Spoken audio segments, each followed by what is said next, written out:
Ethan didn't stop at the motel because he was tired. He stopped because the neon sign flickered, and for a split second, showed his full name instead of vacancy. And before he could process it, the lights snapped back, and his hands were already turning the steering wheel into the parking lot like he had done it before. Like something inside him recognized the place. And the moment he stepped out of the car, the air felt wrong, too still, too quiet, like sound itself had been lowered. And when he walked into the office, the clerk didn't greet him or ask anything. He simply said, "You're later than last time," and pushed a key across the counter labeled 27, and Ethan felt a sharp chill because he hadn't told him his name or even asked for a room. But somehow the man already knew.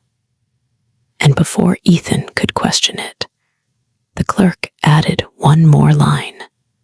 "Softer this time, try not to look this time," which made no sense, but stuck in his mind as he walked back outside, where every car window reflected him moving except one, where he was already standing still, watching himself walk. And when Ethan froze, that version smiled slightly before snapping back into normal reflection, making Ethan's chest tighten as he reached room 27 and saw the door already slightly open, like it was expecting him. And the moment he stepped inside, the clock read 12 a.m. exactly. No transition, no ticking, just midnight, like he had arrived at a specific moment that had been waiting for him. And then he heard it, a whisper from nowhere, calm and certain, "Don't look." And for a second, he actually listened, staring at the floor, at the walls, anywhere but the mirror, until something forced him to glance up. And that was his mistake, because his reflection wasn't matching him. It was already looking at him, already smiling, already aware. And before Ethan could react, the reflection spoke first. You remembered this part faster. And his blood ran cold as he stepped back, but the reflection didn't. It stayed closer, leaning slightly forward, as if it could cross through at any moment. And Ethan shook his head, whispering, "No, this isn't real." But the reflection tilted its head and replied instantly, "You said that last time too." And suddenly, the lights flickered, and a loud bang came from the bathroom, followed by frantic knocking and a voice screaming, "Don't let it see you." And Ethan spun around, heart pounding, but the bathroom door was closed, shaking slightly as if something inside was trying to get out. And before he could move, the reflection spoke again behind him, closer now. "You opened it before.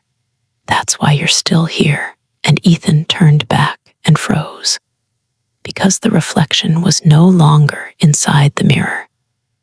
It was standing behind him now, perfectly still, wearing his face, but with a smile that stretched too wide. And in the mirror, there was nothing, no reflection at all, just the empty room. And that's when Ethan realized something worse. He wasn't the real one anymore. And the thing behind him leaned closer and whispered, "You're the one in the mirror now." And suddenly, the world shifted violently, like a glitch snapping into place. And Ethan found himself inside the reflection, trapped behind the glass, watching the other version of him calmly walk toward the bathroom door.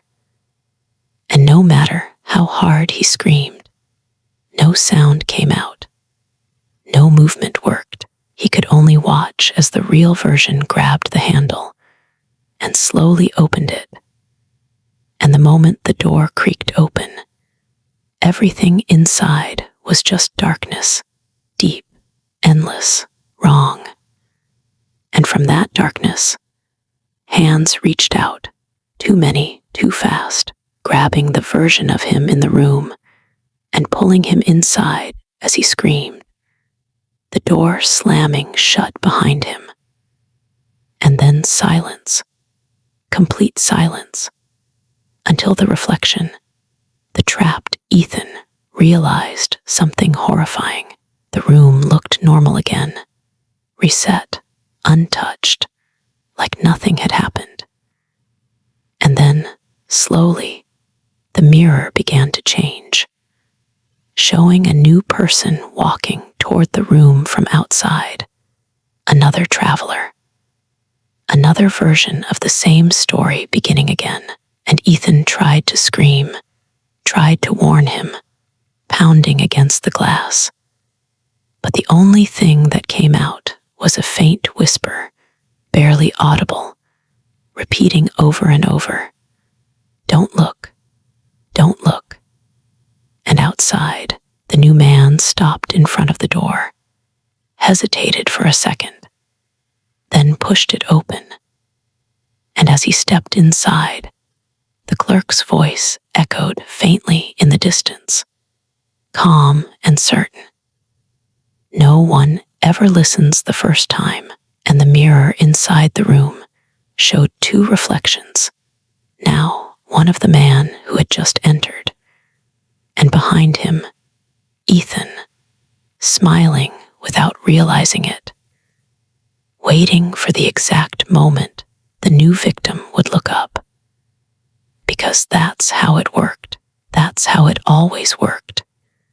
And as soon as their eyes met in the mirror, the whisper changed, clearer now. No longer a warning, but a realization. You were never the first. Ethan didn't wake up the way normal people wake up. There was no morning, no sunlight, no sense of time passing. Just a sudden awareness that he was standing again in front of room 27, as if the entire motel had simply reset him back to the beginning. And for a moment, he convinced himself it was a nightmare, until he noticed the key in his hand again, the same scratched number, the same cold metal, and the worst part was that his memory wasn't clean anymore. It was overlapping, like two versions of the same night playing at once. One where he ran and escaped, and another where he never left the room at all. The door creaked open by itself before he even touched it. And inside, everything looked identical to before, but slightly off, like a copied version of reality that didn't fully load. The mirror still there, the bed still untouched, the clock again stuck at 11:59, waiting. And then it flipped instantly to 12 o'clock as soon as he stepped in, like it recognized him. And that whisper returned, not from one place this time, but from everywhere in the room at once. You came back quicker this time. And Ethan froze because he hadn't moved yet. He had just entered. But something inside the room already knew how long it took him to return, and that's when he saw it.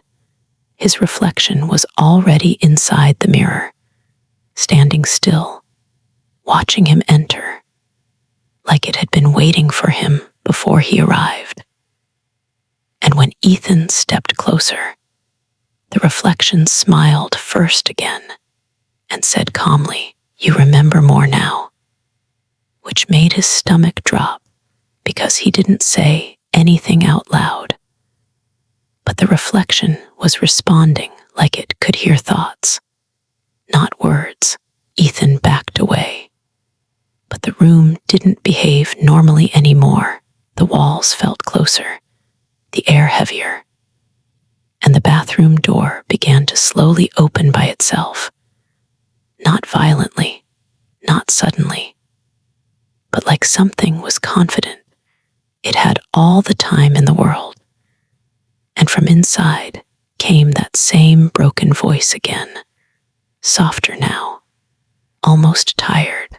Don't let him finish the loop.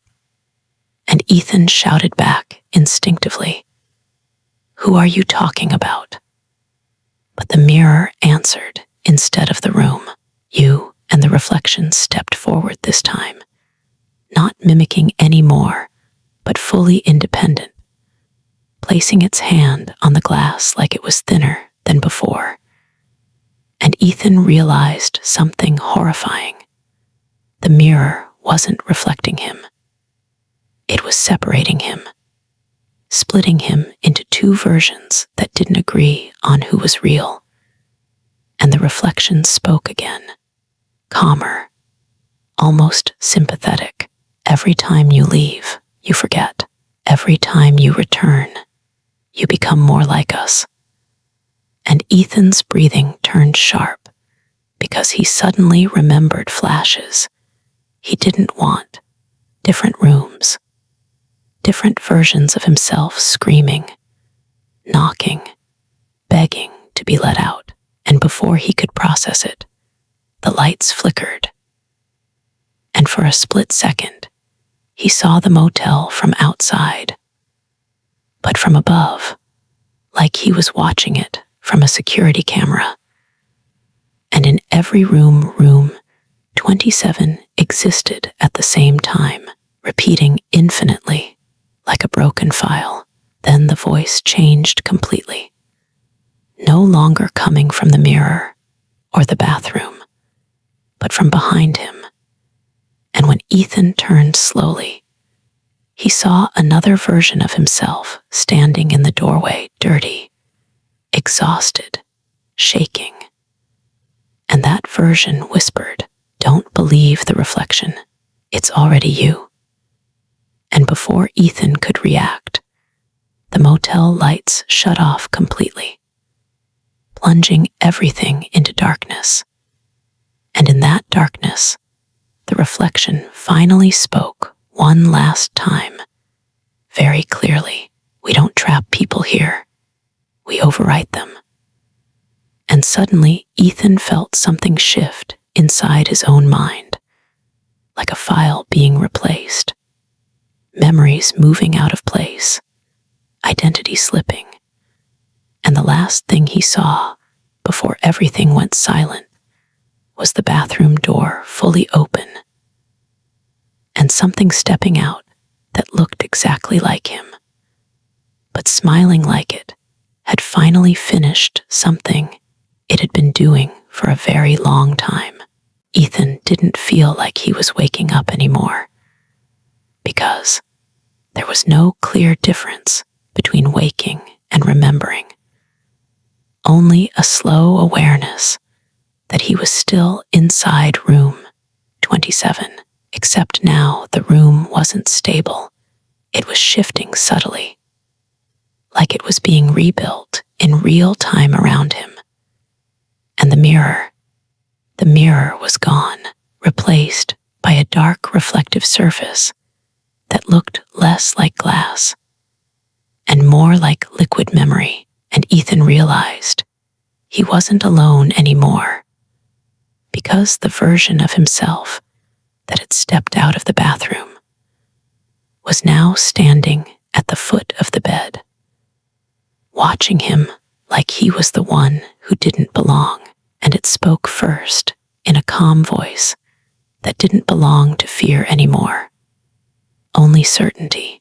"You've reached the part where most of you stop resisting." And Ethan tried to move, but his body didn't respond the same way. It felt slightly delayed, like something else was controlling the timing of his actions. And that's when the room flickered again. But this time, instead of changing lighting, it changed structure. Walls briefly becoming corridors, corridors becoming other rooms, and for a split second, Ethan saw hundreds of identical room 27s stacked like a broken architectural loop. All of them containing different versions of him at different stages of breaking, and the voice behind him continued, "This place doesn't trap people, it stabilizes them." And Ethan turned slowly, confusion turning into panic. Stabilizes what? And the other version of him smiled faintly and said, "Broken minds, fractured timelines, unfinished exits." And suddenly Ethan saw it, not as a room anymore, but as a system, like a machine that fed on human memory loops, where every person who entered didn't just get lost, they got rewritten. And the motel wasn't abandoned at all. It was active, alive, processing thousands of versions of reality through the same repeating room. And Ethan felt something worse than fear now, recognition, because part of him already understood this explanation, like he had heard it before in another loop. And the other version stepped closer and placed a hand on his shoulder, saying softly, "You're not the first, Ethan. You're just the one currently running." And the lights suddenly cut out completely. And in that darkness, Ethan heard voices, not one, not two, but many, overlapping versions of himself, speaking at different emotional states, screaming, begging, laughing, whispering, all layered together like corrupted audio files. And then a new sound appeared, a mechanical hum, deep and constant, like something large had just activated beneath the motel. And Ethan saw it now, briefly illuminated through the shifting walls, a structure beneath the room, not a basement, but something far larger, endless corridors filled with doors labeled 27, stretching infinitely downward like a data center for human consciousness. And the voice beside him finally revealed the truth in full clarity. Every room 27 is a save point, and every guest is just a corrupted file being overwritten. And Ethan stepped back instinctively, but the floor beneath him didn't feel solid anymore. It felt like memory collapsing under pressure. And suddenly, he saw himself from above again, as if he was both inside and outside the system at the same time, watching thousands of versions of himself being reset, reinserted, reused. And that's when he realized the worst part, not that he was trapped, but that he had already escaped this place before, multiple times. And every time he left, he came back again, slightly more changed, slightly less real, and the version standing in front of him leaned closer and whispered the final line that broke everything. "The motel doesn't let you leave, it lets you believe you left." And the entire room folded inward like a collapsing file, Ethan's identity fragmenting into overlapping versions of himself, each one screaming at different moments in time, until finally everything went silent. And when the light returned, room 27 was empty again. But the register at the front desk now had a new entry written automatically. Guest Ethan version unknown. Status reassigned. A cold awareness that he was no longer inside room 27 in the way he understood it, but inside something far older, far larger, like a structure built from repetition itself. And for the first time, the motel was not a building in front of him, but a concept surrounding him, stretching infinitely in all directions, like an endless archive of the same moment. And then the voice returned, not from the room, not from the mirror, but from beneath everything, deep and layered, like it had been speaking across thousands of versions at once. You finally reached the origin layer. And Ethan tried to respond, but his voice didn't feel stable anymore, like it belonged to multiple versions of him, speaking slightly out of sync. And then the environment shifted completely, collapsing into a vast underground facility made of identical corridors. Each door marked 27, stretching endlessly like a data structure built from human memory. And Ethan finally saw the truth clearly. Not a motel, not a haunting, but a system designed to process consciousness loops. And standing at the center of this structure was something that looked human, but wasn't fully fixed, like it was constantly rendering itself into reality. And it spoke calmly, almost professionally. I am what remains when a guest fails to exit correctly. And Ethan felt recognition again, because part of him already knew this entity, like a memory buried under repeated resets. And the entity continued. Every person who enters room 27 creates a branch. And every branch must eventually return to baseline. And suddenly, Ethan saw it. Millions of versions of himself, suspended in different states across the structure, some screaming, some silent, some already erased, and all of them connected to the same repeating cycle. And Ethan stepped back instinctively. But there was no direction anymore, only structure, and the entity turned slightly toward him and said something that broke his remaining sense of reality. You were not chosen, you were continued. And Ethan's memories began collapsing inward, overlapping versions of his own past lives inside the motel, each one ending the same way, but slightly differently, like corrupted saves of a broken simulation. And he realized the horrifying truth that room 27 was not a place people entered, but a correction mechanism that fixed unstable human consciousness by overriding it into stable patterns. And Ethan wasn't a victim inside it.